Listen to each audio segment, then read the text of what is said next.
මිනිස්සුන්ට කාලෙකින් හම්බෙච්ච මේ ජීවිතේ අපි දන්නවද මැරිලා ගිහින් කොහෙ උපදීද කියලා.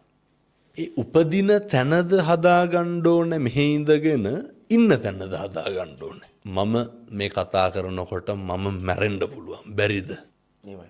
මොනවාද මේකේ වෙන්නේ නැත්තේ? ඊළඟ තප්පරේ කියන්න බෑනේ හැමෝම. හරිම අවිනිශ්චිතයිනේ. එහෙනම් මේක තුල අපි මොකද්ද කරන්න ඕනේ? මේකෙන් ගොඩේමක් නැද්ද අපිට හැමෝම? මිනිස්සුන්ගේ හැඟීම් ප්‍රකාශ කරන්න උපයෝගී කරගන්න පිටස්තර පුද්ගලයෝ නැද්ද? එහෙමයි. දැන් කේන්ති ආපුවාම කේන්ති ඇති වෙන්නේ කොහෙද? දැන් මට තරහ යන්නේ මේ මගේ ක්‍රියාවලිය තුලනේ.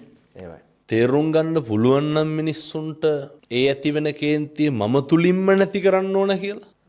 අපේ හිතේ ඇති වෙන කේන්තියට මොකටද පිටස්තරයෝ ගාව ගන්න? එහෙමයි.